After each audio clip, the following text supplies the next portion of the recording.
우리가 그동안 한국을 얼마나 우습게 봐왔습니까? 원조만 봤던 나라, 기술은 일본 따라가고 문화는 서구 흉내나 내는 나라. 싸구려 전자제품, 값싼 노동력, 조용히 뒤따라오는 작은 동아시아 국가 정도로 여겨왔었죠. 그 한국이 지금 세계를 어떻게 바꾸고 있는지 알고 계십니까? 별것 아니다라고 비웃었던 그 나라는 은혜도 복수도 잔인할 정도로 정확하게 계산해서 갚고 있습니다. 총칼 없이, 비명도 없이. 기억으로 움직이고, 품격으로 때리고, 실력으로 굴복시킵니다. 받은 은혜는 세월이 흘러도 놓지 않습니다. 그리고 당한 모욕은 반드시 돌려줍니다. 그 방식이 기술이면 기술로, 문화면 문화로, 산업이면 산업으로. 소리 없는 응징. 그게 지금 한국입니다. 우리가 무시하던 그 나라는 지금 조용히 세계의 판을 뒤엎고 있습니다. 라고 말하는 영국 교수가 있습니다. 대체 무슨 사연인지 오늘 사연 바로 시작하겠습니다. 저는 리처드 맥켄지입니다. 올해로 63세, 런던 정경대 국제정치학 개관 교수이며 나토 전략 분석국에서 30년 넘게 근무했던 지극히 냉정한 분석가 출신입니다. 냉전의 종식, 6.5 내전, 9.11 테러, 브렉시트, 우크라이나 전쟁까지 수많은 국가의 흥망을 목격했고 그 흐름을 읽는 것이 곧 저의 생존이었죠. 그런데 이상하게도 그 오랜 시간 동안 제 머릿속에 한국은 중심에 있었던 적이 단 한 번도 없었습니다. 미중러와 유럽, 이 네 축이 세계의 핵심이라 믿었으니까요. 그저 잘 성장한 중견국, 기술은 빠르지만 자율성은 부족한 나라 정도로 생각했었죠.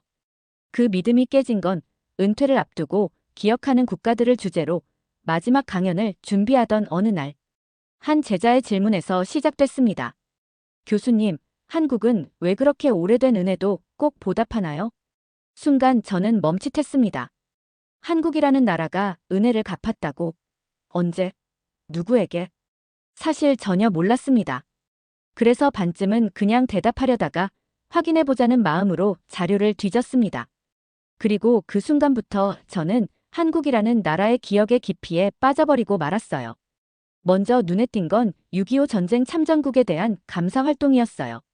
전쟁이 끝난 지 70년이 지났는데도 매년 참전 용사 후손을 한국에 초청해 행사까지 열더군요. 에티오피아, 콜롬비아 같은 작은 나라들에도 장학금과 의료 지원을 이어오고 있었습니다. 솔직히 말해 전 세계 대부분의 국가는 그런 기억을 잊습니다. 70년 전에 도와줬다고 지금도 고마워하는 나라, 저는 본 적이 없습니다. 미국조차 그렇게까지는 하지 않죠. 그런데 한국은 마치 기억의 저장소가 살아있는 것처럼 한 번 받은 은혜를 잊지 않더군요. 그 기억은 감정이 아니라 정체성으로 기능하고 있었습니다. 더 충격적인 건 이런 행동들이 일회성이 아니라는 거였어요. 외교도 그렇고 코로나 당시 백신 보급이 어려운 나라에 먼저 손을 내밀었죠. 그중 다수가 6.25 때 함께 싸웠던 나라들이었습니다. 그 순간 저는 깨달았습니다. 아, 이 나라는 은혜를 기억하는 능력으로 외교를 설계하는 나라구나. LSE의 다른 교수들, 심지어 제가 함께 일했던 나토 동료들에게 이 사례들을 말했더니 다들 신기해했습니다. 그게 전략이 될 수 있어? 이해관계가 우선이지. 그런 감성은 오래 못 가.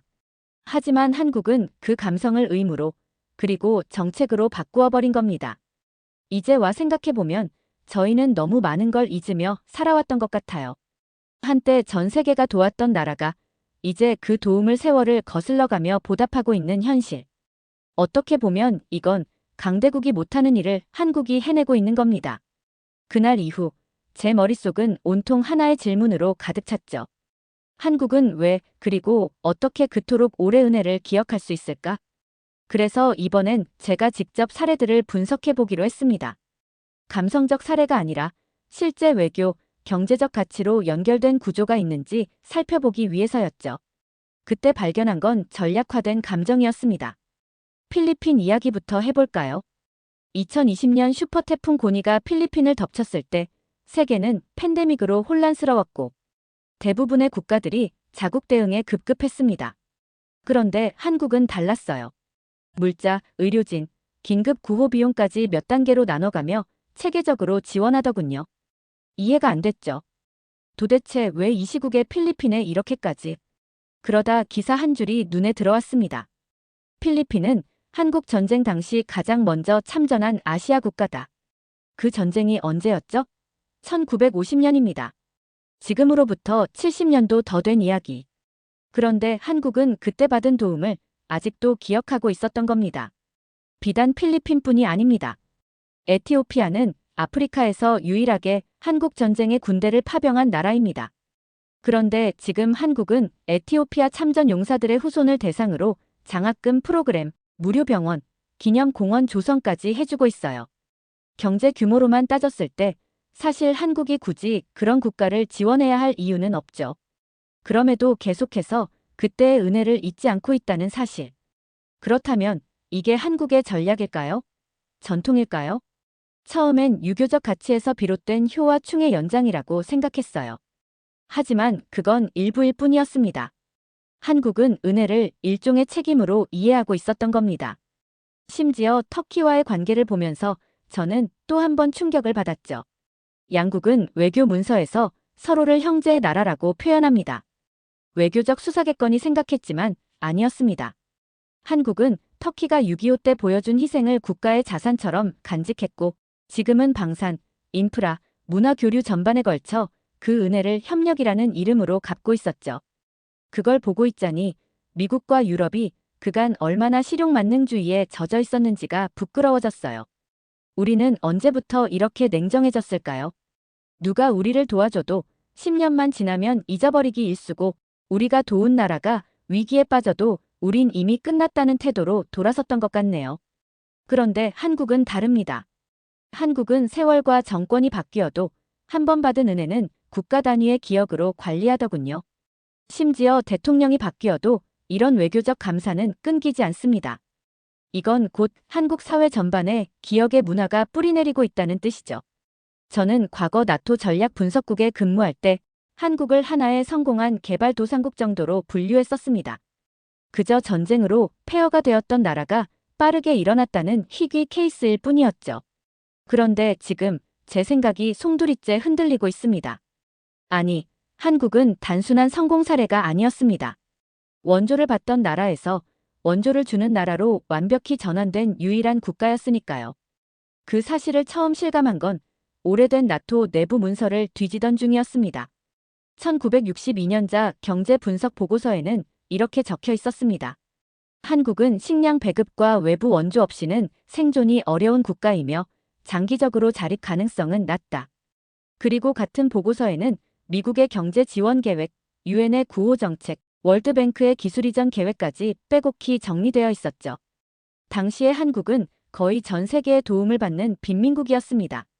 정말 그렇게 쓰여 있었어요. 극동의 낙후국. 하지만 지금 그 나라가 ODA 공여국 상위권에 랭크되어 있고 매년 수조 원 규모의 개발도상국 지원 사업을 운영하고 있다는 사실. 그건 반전이 아니라 역사적인 전복이라고 말해야 할 겁니다. 충격을 감추지 못하고 한국의 공적 개발 원조 프로그램을 집중적으로 분석했어요. 그 결과 놀라운 구조가 보였습니다. 한국은 돈을 뿌리는 게 아니라 자신이 과거 받았던 방식 그대로, 아니 그보다 더 정교하게 기술, 교육, 행정, 의료 시스템 전체를 전수하고 있었습니다. 그중 인상 깊었던 사례가 하나 있었죠. 우간다 농업부에 파견된 코피아 한국농업기술센터 전문가들. 그들은 농기구가 아니라 스마트팜 기술과 생산성 혁신 모델을 전수하고 있었습니다.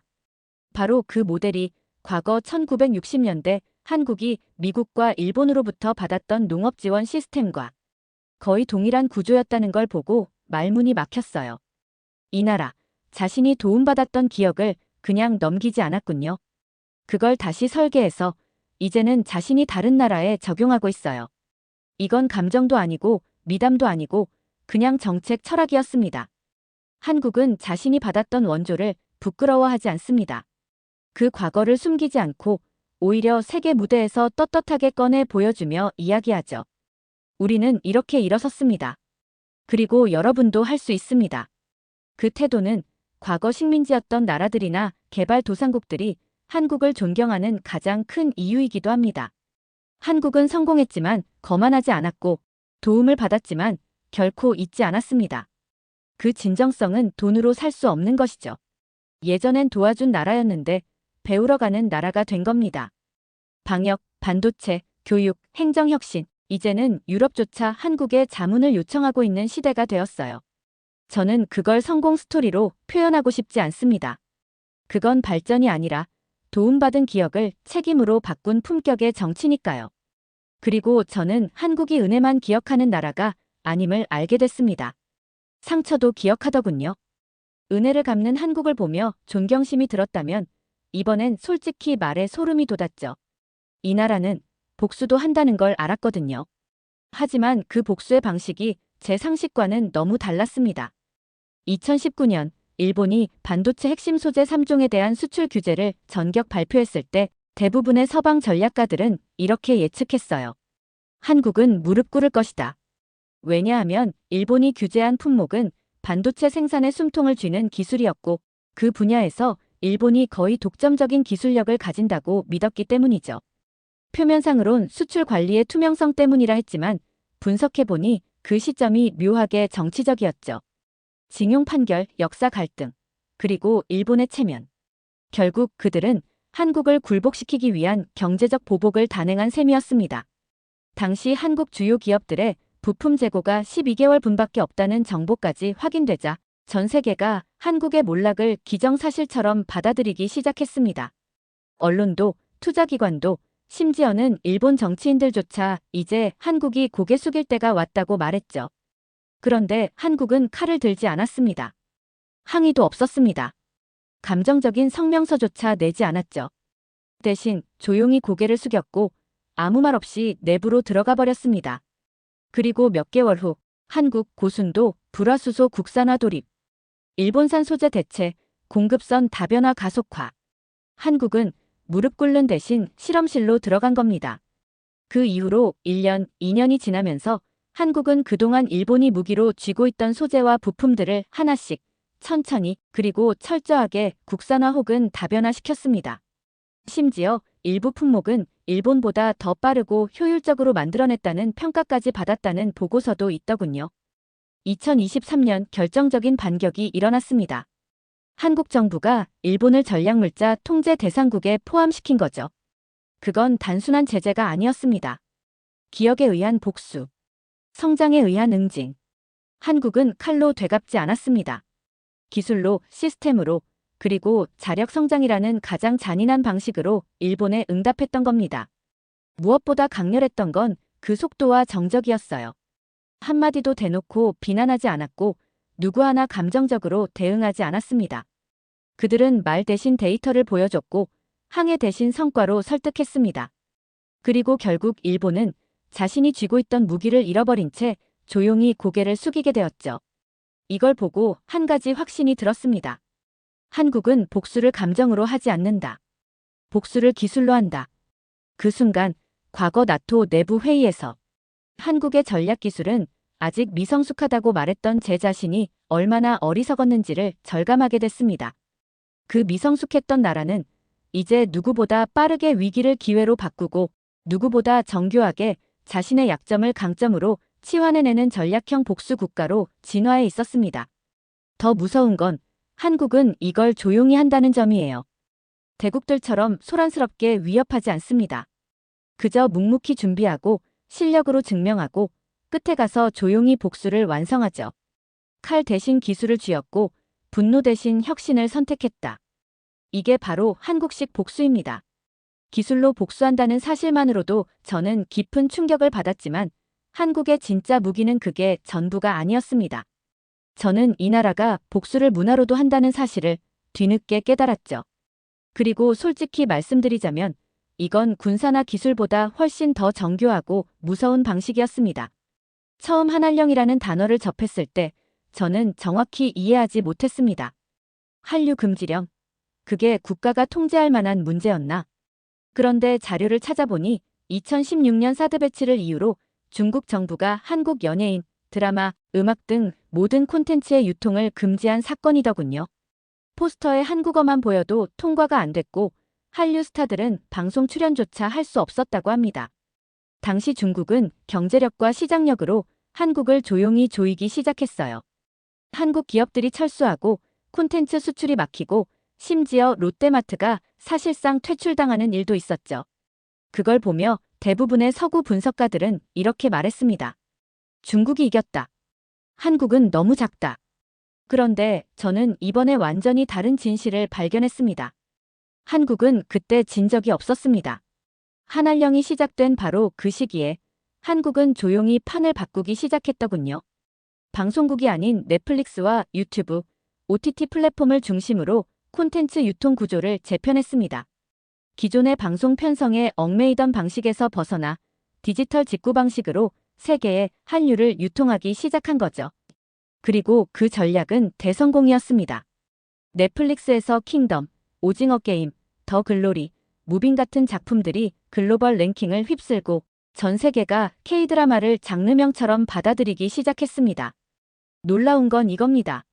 중국도 막지 못했다는 사실. 공식적으로 막았지만 비공식적으로는 수많은 중국인들이 VPN을 뚫고 한국 콘텐츠를 몰래 소비하고 있었다는 데이터가 존재했어요. 제가 직접 확인한 조사에 따르면 한한령 이후 K 콘텐츠에 대한 중국 젊은 세대의 수요는 오히려 더 급증했다고 합니다. 그들은 금지당했기에 더 갈망했고 그 갈망은 마침내 콘텐츠라는 정서적 무기를 만들어냈던 거죠. 이쯤 되면 묻지 않을 수 없습니다. 이게 과연 단순한 문화 현상인가? 아니었습니다. 이건 복수였습니다. 그것도 무기를 들지 않은 복수. 사드 보복으로 한국 기업과 콘텐츠를 배제했던 중국. 하지만 한국은 굴복하지 않았고 대신 문화의 방향을 틀어 세계를 장악했고 그 결과 중국 내부에서도 한류가 다시 흘러들어오는 우회 침투 구조가 만들어진 겁니다. 게다가 한국은 이제 중국 시장이 없어도 되는 구조를 만들어버렸어요. 콘텐츠의 소비축이 동남아, 중동, 미국, 유럽으로 다변화되었고 이제는 오히려 중국이 다시 한국과의 문화 교류를 원하고 있다는 분석까지 나오고 있습니다. 저는 이걸 보며 전통적인 복수라는 개념이 얼마나 구식이었는지를 실감했어요. 한국은 목소리를 높이지 않았고 성명을 발표하지도 않았습니다. 그저 좋은 콘텐츠를 만들었을 뿐인데 전 세계가 흔들린 겁니다. 그리고 저는 그 순간 한국의 복수는 기술력뿐만 아니라 감정, 이야기, 정서라는 인간의 내면을 공략하는 차원으로 진화했음을 알게 되었어요. 이건 정치보다 빠르고 경제보다 깊고 외교보다 설득력 있는 복수의 방식이었죠. 총을 들지 않고 시장을 휘어잡았고 국경을 넘지 않고 마음을 점령했습니다. 예술로 이룬 전쟁이었습니다. 그리고 그 전쟁에서 한국은 단 한 번의 총성도 없이 승리를 가져갔죠. 그제야 저는 진심으로 고개를 숙였습니다. 이 나라는 싸우지 않고 이기는 법을 알고 있었습니다. 2020년 초 코로나19가 처음 확산되던 시기, 영국과 유럽 대부분의 전문가들이 한국의 대응을 조롱 섞인 시선으로 바라보았습니다. 당시 한국은 마스크 착용을 의무화하고 확진자 동선을 실시간으로 공개하며 심지어는 드라이브 스루 방식으로 진단검사를 시행하고 있었습니다. 그런데 유럽과 미국 언론은 그걸 두고 이렇게 말했죠. 과잉 대응이다. 인권 침해에 가깝다. 동양 특유의 집단주의적 대응 방식. 저 역시 당시에는 그 분석에 고개를 끄덕였던 사람 중 하나였습니다. 서구 민주주의 사회에서는 그렇게까지 통제할 수 없다고 생각했거든요. 그리고 솔직히 그건 실용성보다 공포를 키우는 방식으로 보이기도 했죠. 하지만 불과 몇 주 만에 상황은 완전히 뒤바뀌었습니다. 유럽과 미국이 마스크를 두고 패닉에 빠졌고 병원은 과포화 상태가 되었으며 확진자 수는 하루 수만 명 단위로 폭증하기 시작했습니다. 반면 한국은 비교적 안정적인 관리 상태를 유지하고 있었어요. 심지어 의료 붕괴 없이 확진자 동선을 통제하며 사망률까지 낮춘 사례로 떠오르기 시작했죠. 그때부터였을 겁니다. 우리가 그토록 비웃던 한국에게 조언을 구하기 시작한 게요. 당시 WHO 세계보건기구 관계자들이 한국질병관리청과 화상회의를 진행했고 미국 CDC는 한국의 드라이브 스루 검진 모델을 자문 요청했고 유럽 국가들조차 K방역이라는 용어를 공식 문서에 사용하기 시작했어요. 한국은 그 조롱을 감정적으로 되받지 않았습니다. 항의하지도 않았고 억울하다고 외치지도 않았어요. 그저 조용히 시스템을 고도화하고 데이터를 공개하고 성적으로 승부를 봤습니다. 제가 감탄했던 건 다른 나라들에게 자신들의 경험을 거리낌 없이 공유했다는 점이었습니다. 저라면 그랬을 겁니다. 그렇게 비웃더니 이제 와서 도와달라고. 하지만 한국은 복수 대신 협력을 택했습니다. 그건 일종의 도덕적 승리이자 자신감으로 완성된 반격이었죠.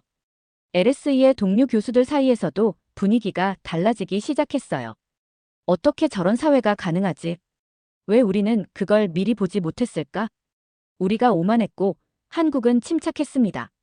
우리는 웃었고 그들은 준비했죠. 우리는 무시했고 그들은 기록했고 결국 우리는 도움을 구했고 그들은 응답했습니다. 한국은 기억하되 표출하지 않는 나라였습니다. 감정을 겉으로 드러내지 않지만 그 기억은 행동으로 남아있었죠. 그뿐만이 아닙니다. 저는 한국산 무기, 한국산 자동차, 한국산 기술력 전부. 한때 싼 게 비지떡의 상징으로 여겼던 사람입니다. 1990년대 나토 전략회의에서 한국의 방산 기술은 북한 억제용 수준에 머무른다는 보고서를 제가 직접 리뷰했던 기억이 생생합니다. 자동차 디자인은 좀 나아졌지만 유럽 프리미엄을 넘기엔 부족하다. 이런 말들이 서방 전략가들의 입에 자연스럽게 붙어있던 시절이 있었죠. 그런데 지금 그 모든 말이 한국에 대한 치명적인 오판이었다는 걸 저는 뼈저리게 깨닫고 있습니다. 먼저 방산 분야부터 말해보죠. 폴란드가 K2 전차와 K9 자주포, FA50 경공격기를 대량 도입했다는 소식을 접했을 때 처음엔 고개를 갸우뚱했어요.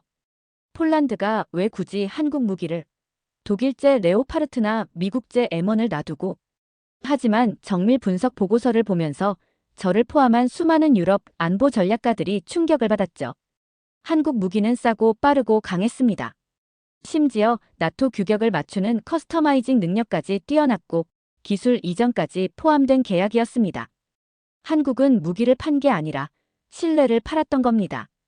유럽 각국이 우크라이나 전쟁 이후 무기 조달에 비상이 걸렸을 때 정작 가장 빠르고 정밀하게 대응한 나라가 한국이었다는 점은 이 시장의 판도를 완전히 바꿔놨어요. 그뿐이 아닙니다. 전기차 분야에서도 저는 똑같은 충격을 받았습니다. 몇 년 전만 해도 현대차는 유럽 브랜드에 비해 감성은 부족하지라며 우쭐대던 전문가들이 이젠 입을 다물고 있죠. 아이오닉 5, EV6는 단순한 모델이 아니었습니다. 그건 한국 기술의 정점이자 선언이었어요. 독일 프리미엄 브랜드를 타던 제 동료 교수 중 한 명이 최근 현대차로 바꿨습니다. 이유요? 디자인도 좋고 무엇보다 소프트웨어와 충전 시스템이 훨씬 낫다더군요. 그 얘기를 들은 순간 한국이 자동차 산업의 판도조차 뒤흔들고 있다는 사실을 실감했어요. 그리고 결정타는 반도체였습니다. 삼성과 SK 하이닉스. 우리는 그들의 존재를 늘 알고 있었지만 TSMC보단 한 수 아래라며 평가절하했죠. 하지만 지금 전 세계 메모리 시장을 장악하고 있는 건 한국 기업입니다. 미국과 일본, 유럽까지 한국의 공급망 동맹을 요청하고 있는 상황입니다. 이쯤 되면 저는 묻지 않을 수 없습니다. 어쩌다 한국은 이렇게 무시당했던 산업들을 세계 최고의 무기로 바꿔냈을까? 그들은 기억했기 때문입니다. 기술을 무시당했던 과거, 디자인을 비웃음받던 과거, 싸구려라는 딱지를 붙였던 과거. 한국은 그 모든 모욕을 기억했고 그걸 고통이 아니라 연료로 삼았습니다. 그리고 이제는 그 기억으로 완성된 실력으로 우리에게 되갚고 있습니다. 비난도 없이, 항의도 없이, 오직 성과로. 그들은 무시당한 산업을 키웠고 무시한 우리에게 제품을 팔고 있다. 이보다 강렬한 복수가 있을까요? 이제는 확신할 수 있습니다. 제가 알던 한국은 가짜였습니다. 정확히 말하면 제가 스스로 만들어낸 오만한 이미지 속의 한국이었죠. 피해자 이미지, 개발도상국 이미지, 기술을 따라가는 후발주자 이미지, 그 모든 건 단편적이고도 편리한 서구적 시선의 산물이었습니다. 하지만 지금의 저는 그 이미지가 얼마나 어리석고 위험했는지 말할 수 있습니다. 저는 이 나라를 너무 늦게 제대로 보게 됐고, 그래서 지금도 매일 스스로에게 묻고 있습니다. 왜 진작 알아채지 못했는가? 6개월 전만 해도 저는 한국을 흥미로운 케이스 스터디 정도로 접근했었습니다. 퇴임 전 마지막 프로젝트로 동아시아 안보 구조와 문화적 역학을 다룰 생각이었고 그중 한 챕터를 한국어로 할애한 것뿐이었죠. 그런데 지금은 오히려 책 전체를 한국어로 다시 써야겠다는 생각을 하고 있어요. 가장 충격받았던 지점은 바로 그 감정 통제력이었습니다. 보통의 국가는 분노하거나 흥분하거나 선동에 휘둘립니다. 하지만 한국은 그 모든 것을 스스로 안으로 사귀고 실력으로 증명하는 방식을 택했더군요. 어떤 국가는 과거를 망각하고 어떤 국가는 과거에만 매달립니다. 하지만 한국은 과거를 저장하더군요. 그리고 그 저장된 기억은 때로는 은혜로, 때로는 복수로, 정확한 타이밍에 가장 강한 방식으로 꺼내졌습니다. 이제 저는 이렇게 말합니다. 한국은 기억으로 움직이는 나라다. 감정이 아니라 기억. 복수도, 은혜도 모두 기억에서 비롯된 철학적 행위. 지금 제 책상 위에는 한국 전략적 마이크로 파워라는 제목 초안이 있습니다. 하지만 이제 그 제목은 버리려 합니다. 대신 이렇게 정하고 싶습니다. 한국, 절대 잊지 않는 나라. 이건 낭만적 표현이 아닙니다. 세계 질서 속에서 그렇게 행동하는 국가가 단 하나 존재한다면 그건 바로 한국일 겁니다. 저는 이제 은퇴합니다. 그리고 제가 살아온 인생에서 가장 깊이 후회하는 일이 하나 있다고 말하려 합니다. 저는 너무 늦게 진짜 한국을 만났습니다. 하지만 다행히도 그 만남은 저를 다시 살아있게 만들었습니다. 분석가로서도 인간으로서도요. 그리고 그 순간부터 한국을 기억으로 국가를 운영하는 문명국이라고 부르기로 했습니다. 두 번째 사연 시작합니다. 여러분은 한반도라는 작은 땅덩어리가 어떻게 거대한 제국들과 수천 년 동안 맞서 싸우며 독립과 정체성을 지켜낼 수 있었는지 궁금하지 않으십니까? 중국과 일본이라는 두 거대한 이웃, 그리고 끊임없이 밀려드는 외세의 침략 속에서 한국은 단 한 번도 굴복하지 않았습니다. 그들은 살아남는 데 그치지 않고 세계 역사에서 유례없는 독창적인 문화를 꽃피우며 자신만의 길을 걸어왔습니다.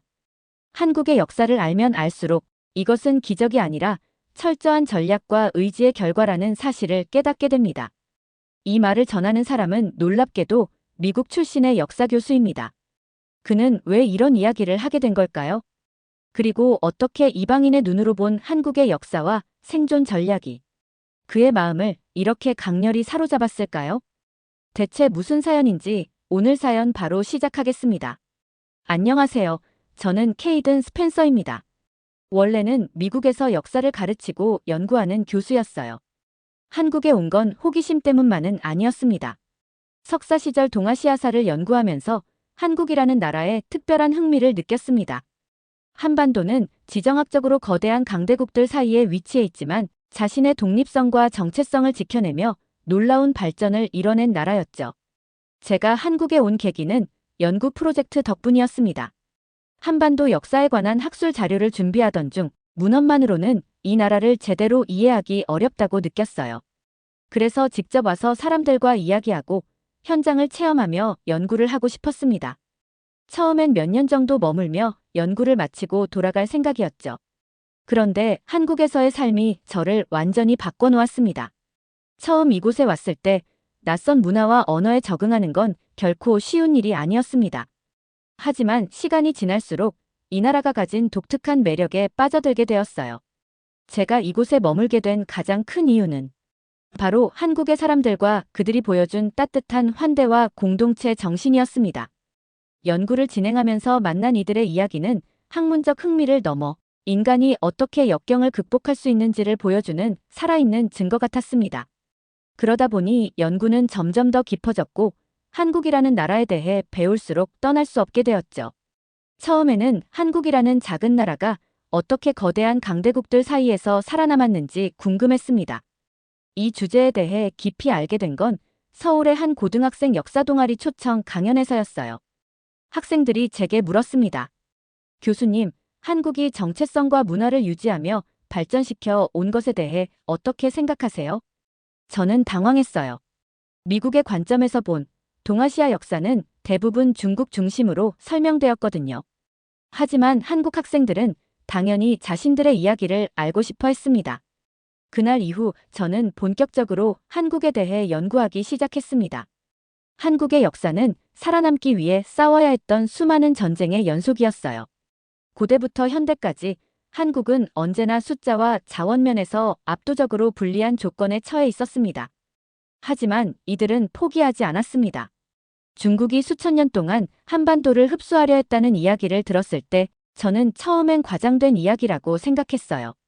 하지만 수많은 사료와 기록을 통해 그것이 사실임을 알게 되었습니다.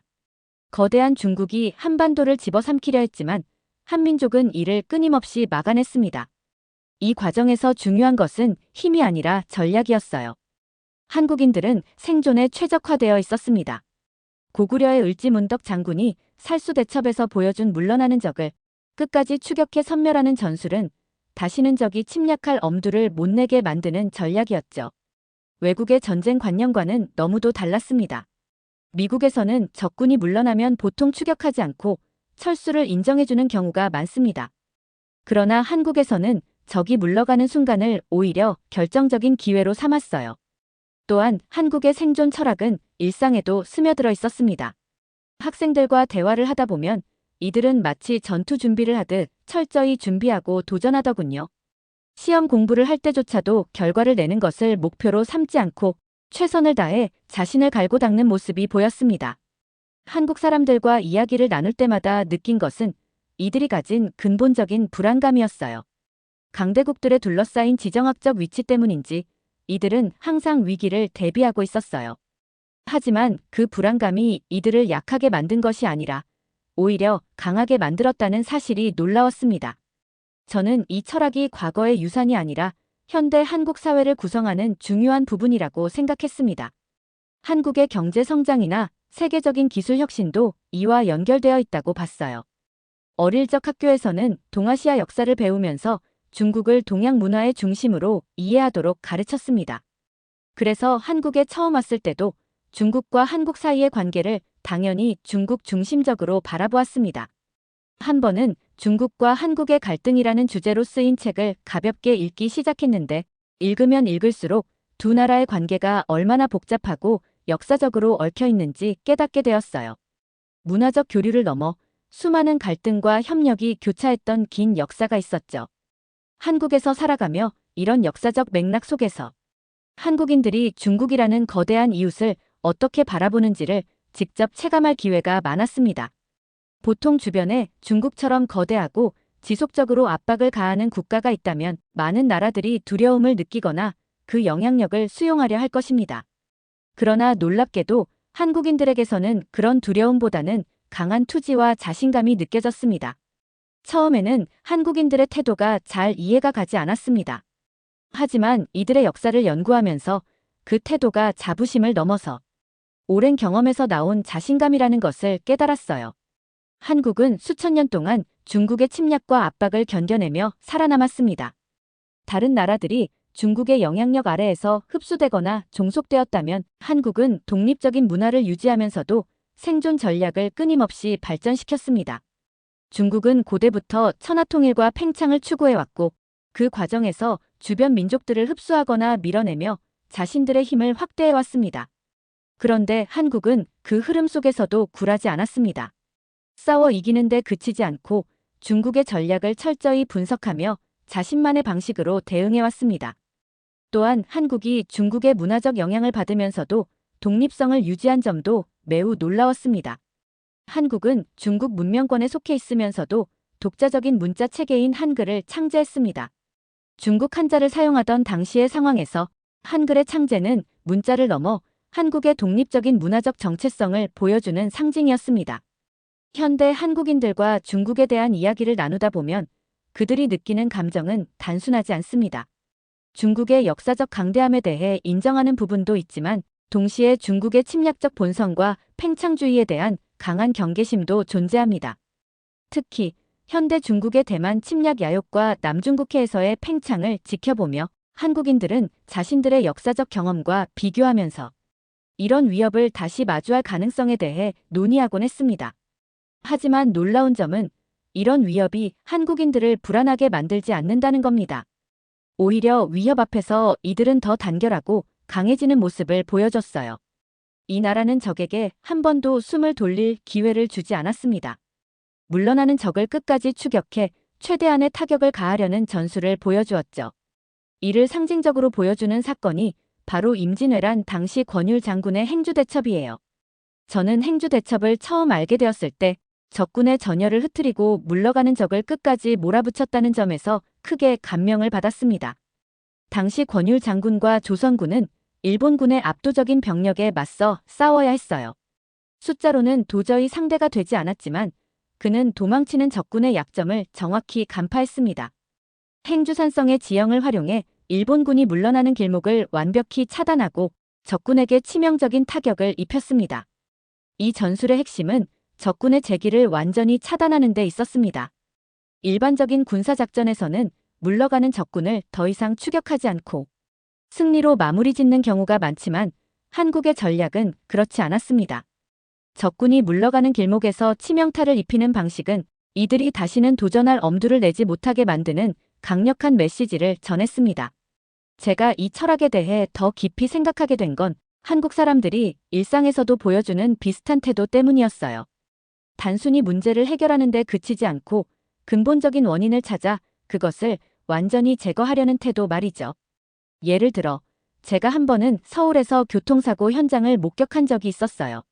사고 현장은 금방 정리되었지만 주변 사람들은 복구 작업만 하는 것이 아니라 그 사고를 유발한 신호체계와 도로 구조까지 분석하며 개선 방법을 논의하는 모습을 보았습니다. 행주대첩을 알게 된 이후 저는 한국 전쟁사를 연구하면서 비슷한 사례들을 더 많이 발견했습니다. 예컨대 현대의 한국군이 베트남 전쟁 당시 보여준 전술에서도 이러한 전통이 이어지고 있었어요. 그들은 전투를 방어적으로 치르지 않았습니다. 적의 움직임을 예측하고 그들이 물러가는 길목을 차단하며 치명적인 타격을 가하는 방식은 고대부터 현대까지 일관되게 이어져 내려오는 전쟁 철학이었습니다. 한국에 살면서 제가 가장 매료된 역사적 유산 중 하나는 산성이었습니다. 제가 처음으로 방문했던 산성은 남한산성이었어요. 서울 근교에 위치한 이 산성은 군사적 방어를 위한 공간이 아니라 국가 전체가 위기를 맞았을 때 최후의 보루로 사용되던 곳이었습니다. 특히 병자호란 당시 조선의 인조와 그의 신하들이 이곳으로 대피해 농성을 벌였던 이야기는 저를 깊이 사로잡았어요. 당시 청나라의 압도적인 병력에 맞서 이곳에서 수개월 동안 버티며 조선의 존립을 지키려 했던 모습은 끝까지 항전하려는 의지의 상징이었습니다. 산성의 설계와 구조는 그 자체로 전술적 완벽함을 자랑합니다. 높은 지형을 따라 쌓인 성벽은 적의 접근을 어렵게 만들었고 내부의 공간은 긴 시간 동안 농성을 준비할 수 있도록 설계되었습니다. 하지만 제가 가장 놀랐던 점은 이곳이 군인만의 공간이 아니라는 것이었어요. 전쟁이 발발하면 마을 주민들까지 모두 산성으로 대피해 공동체를 이루며 생존을 도모했습니다. 산성 문화의 핵심은 청야 작전이었습니다.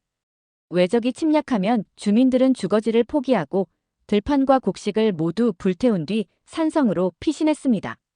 적에게 어떠한 자원도 남겨주지 않으려는 철저한 방식이었죠. 이런 청야 작전은 방어 전략을 넘어 적의 회복을 방해하며 전쟁의 흐름을 조선에 유리하게 바꾸는 중요한 요소로 작용했습니다. 저는 이런 이야기를 듣고 한국의 산성과 유럽의 성을 비교하게 되었어요. 유럽의 성은 주로 귀족이나 영주와 같은 엘리트 계층을 보호하기 위한 요새로 사용되었습니다.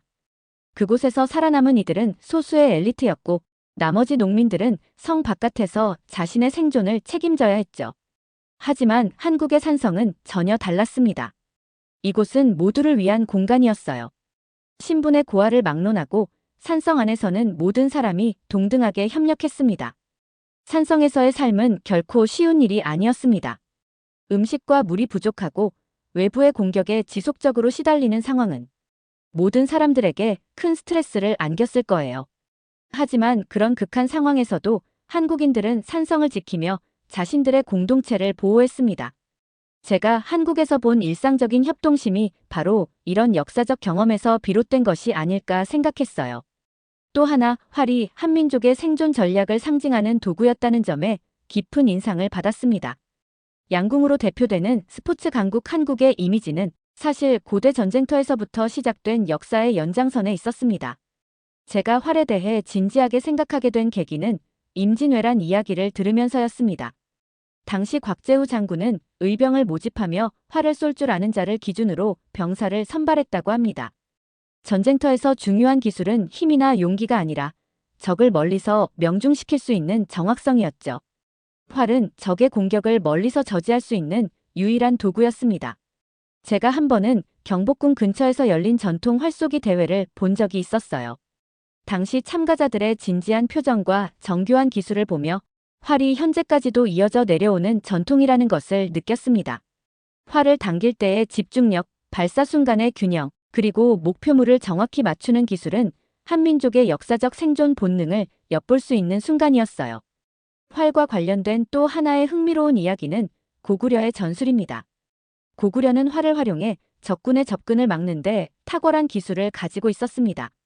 특히 기병과 보병의 조화를 통해 멀리서 적을 제압하고 가까이 다가오는 적에게는 화살 세례를 퍼부으며 전투를 유리하게 이끌었습니다. 놀라웠던 점은 이 활쏘기의 전통이 현대의 군사 문화에도 이어지고 있다는 사실이었습니다. 한국군은 사격 훈련에서도 탁월한 성과를 내는 것으로 유명합니다. 특히 제가 들었던 이야기는 주한 미군과 함께 훈련을 할 때 한국 병사들이 사격 실력에서 종종 미군들을 능가했다는 사례였어요. 이런 이야기를 들으면서 저는 활이라는 도구와 사격이라는 기술이 무기 사용을 넘어 한민족의 전략적 사고와도 연결되어 있다는 것을 깨달았습니다. 현대 한국의 양궁 실력은 세계적인 수준입니다. 제가 올림픽 경기마다 열광했던 것이 생각납니다.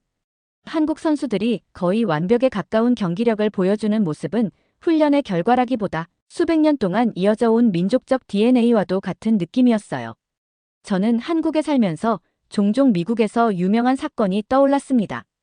1992년 LA 폭동이었죠. 그 사건이 벌어졌을 때 저는 미국 대학생이었어요. 당시 뉴스에서는 흑인과 백인 사이의 갈등이 주요 이슈로 다뤄졌지만 그 와중에 한국계 이민자들이 직면한 위기는 상대적으로 적게 조명되었죠. 하지만 기억에 강렬하게 남은 이미지는 옥상에 올라가 총을 들고 자신의 가게를 지키는 재미교포들의 모습이었습니다. 사람들은 그들을 루프탑 코리언이라고 불렀고 그 이미지는 방어를 넘어 무언가 더 깊은 것을 보여주고 있었어요. 그 당시에는 이 행동이 급박한 상황에서 나온 본능적인 대응이라고 생각했어요. 하지만 한국에서 살면서 이 사건을 다시 떠올리게 되었을 때 그것이 한민족 특유의 철학과 단결력이 발휘된 사례임을 깨달았습니다. 당시 재미교포들은 LA 경찰의 보호를 기대할 수 없는 상황이었습니다. 경찰은 백인 커뮤니티를 방어하는 데 집중하며 한국계 상점들이 약탈당하는 것을 방관했어요. 자신들을 지켜줄 수 있는 사람이 아무도 없다는 것을 깨달은 그들은 스스로를 지키기 위해 무기를 들고 옥상으로 올라갔습니다. 그 모습은 제가 한국에서 배운 산성 농성과도 놀랍게 닮아 있었습니다. 적의 침입을 막기 위해 높은 곳에서 방어 태세를 갖추고 외부의 지원 없이 자급자족하며 버티는 모습은 한국의 역사적 생존 방식과 완벽히 일치했어요. 한국에서는 루프탑 코리언에 대한 이야기를 들을 때마다 사람들의 반응이 매우 자랑스러웠습니다. 그들은 단순히 자신들의 재산만을 지키기 위해 총을 든 것이 아니라 공동체의 자존심과 생존을 위해 행동한 것이라고 말했어요. 물론 당시의 상황은 극도로 긴박했고 그들의 선택은 많은 위험을 수반했어요. 하지만 그 위험을 무릅쓰고 자신들의 삶을 지키려는 그들의 결의는 한국인의 정신적 뿌리에서 나온 것이었습니다. 한국인들은 재난 상황에서도 특별했습니다.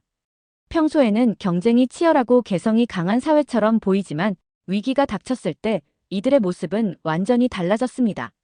태풍, 홍수, 그리고 코로나 팬데믹 같은 위기 상황에서 한국인들은 신속하고 체계적으로 움직이며 놀라운 단결력을 보여주었습니다. 처음 이런 모습을 직접 경험한 건 서울에서 태풍이 한창일 때였어요.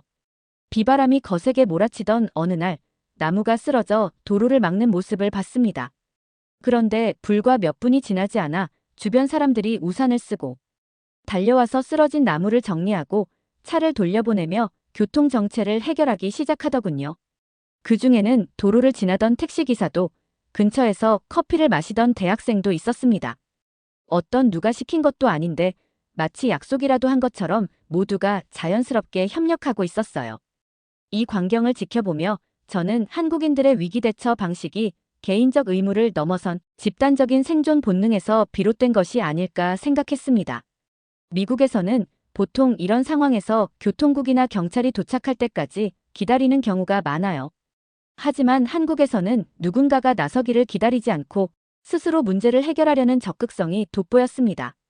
2020년 초 전 세계가 코로나 팬데믹으로 혼란에 빠졌을 때 한국은 독특한 방식으로 주목받았습니다.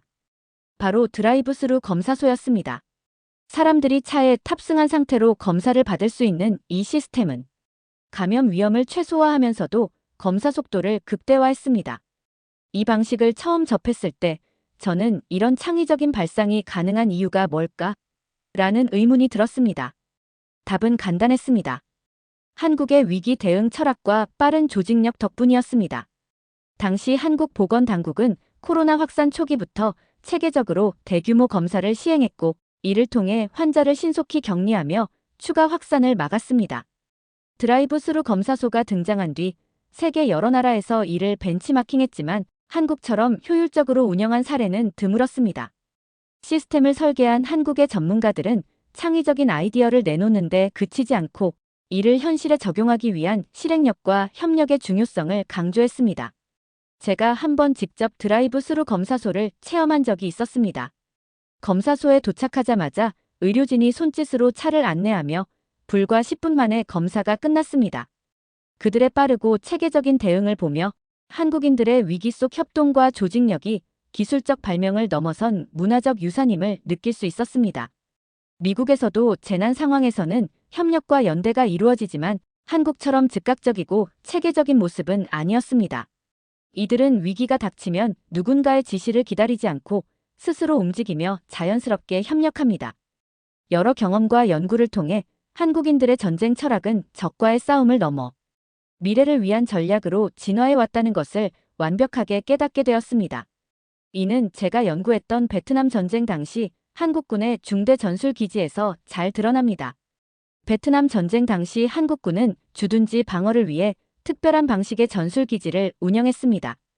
한국군의 중대 전술 기지는 적의 공격 경로를 철저히 분석해 적이 기지를 뚫고 들어와도 내부에서 결정적으로 막힐 수밖에 없는 구조를 가지고 있었습니다. 이를 통해 적에게 치명적인 피해를 입히는 동시에 아군의 피해를 최소화하려 했습니다. 저는 처음 이 이야기를 들었을 때 고구려의 산성 방어가 떠올랐어요. 고구려는 산성과 같은 자연 지형을 활용해 적군의 접근을 어렵게 만들고 철저히 준비된 내부 농성으로 적을 무력화했습니다. 중대 전술 기지는 이러한 방식을 현대 전쟁에 맞게 재해석한 사례였어요. 한국인들의 협동과 단결은 위기를 극복하는 행동에만 그치지 않았습니다. 이들은 전통적인 생활 방식 속에서도 위기를 미리 대비하며 환경과의 조화를 이루는 지혜를 발전시켰습니다. 대표적인 예가 전통 농업 방식인 두렁입니다. 두렁은 논과 밭의 경계에 흙을 쌓아 만든 작은 두구로 물기를 조절하며 홍수와 같은 자연재해를 완화시키는 역할을 했습니다. 이러한 방식은 물을 관리하는 것뿐만 아니라 생태계 전체를 고려한 지속 가능한 농업의 기초를 이루었습니다. 최근 들어 한국의 전통 농업 방식은 현대 환경 보호 논의에서도 주목받고 있습니다. 기후 변화로 인해 홍수와 가뭄이 반복적으로 발생하는 가운데 두렁은 적은 자원으로도 안정적인 농업 생산을 가능하게 했던 사례로 재조명되고 있습니다. 한 연구에서는 한국의 전통적인 물 관리 기술이 현대적 관계 시스템보다 더 환경 친화적이며 비용 효율적이라는 결론을 내리기도 했습니다. 한국의 전통과 현대 기술의 융합은 과거의 방식을 답습하는 것이 아니라 미래를 준비하는 지혜로 발전하고 있다는 점을 보여줬습니다. 또한 한국은 군사 기술과 방어 전략을 지속적으로 발전시키며 새로운 시대의 도전에 맞게 적응하고 있었어요. 최근에는 인공지능 기술과 무인 드론을 활용한 방어 시스템 구축 등 미래 전쟁에 대비한 다양한 시도를 하고 있었습니다. 제가 한국군의 이러한 철학을 가장 강렬하게 느낀 순간은 한 군사 박람회에서 최신 전술 장비를 보며 전문가들과 이야기를 나누던 때였습니다. 군사 전문가는 이렇게 말했습니다. 한국은 항상 도전을 받고 있습니다. 그래서 우리는 현재를 방어하는 것이 아니라 미래를 준비하는 전략을 세워야 합니다. 그 말은 한국의 전쟁 철학이 끊임없이 발전하고 있음을 보여주었어요. 저는 한국에서 생활한 지 어느덧 10년이 흘렀고 이곳은 연구하는 나라를 넘어 제 삶의 일부가 되었습니다. 처음 한국에 왔을 때는 학문적 호기심과 연구 열정으로 시작했지만 지금은 이곳이 저의 또 다른 고향처럼 느껴집니다. 저는 이곳에서 한민족이 수많은 역경을 어떻게 이겨냈는지, 그리고 그 과정에서 어떻게 강인한 정신과 전략을 발전시켜 왔는지 배웠습니다. 한국에서 살면서 제가 가장 자주 들은 말 중 하나는 우리 함께 잘 살아야 한다였습니다. 이 안에는 공동체로서 위기를 극복하고 함께 살아가는 공동체 정신이 녹아 있었습니다. 앞으로도 저는 한국에서 살아가며 이곳에서 배운 것들을 제 삶 속에 계속 적용할 것입니다. 그리고 한국이 가진 이러한 정신을 더 많은 사람들에게 알리고 이곳에서의 배움을 통해 제가 할 수 있는 역할을 찾아 나갈 것입니다. 한국에서의 경험은 제 인생에서 가장 의미 있는 시간이었습니다. 제가 한국에서 배운 것은 단지 과거의 유산이 아니라 오늘날 우리가 직면한 글로벌 도전에 맞서는데 필요한 지혜입니다. 이 지혜를 세계와 나누고 더 나은 미래를 위해 함께 노력하고 싶습니다. 오늘 사연이 재미있으셨다면 구독과 좋아요, 알림 설정까지 부탁드립니다. 더 재미있는 사연으로 돌아오겠습니다. 이상 감동탐험이었습니다.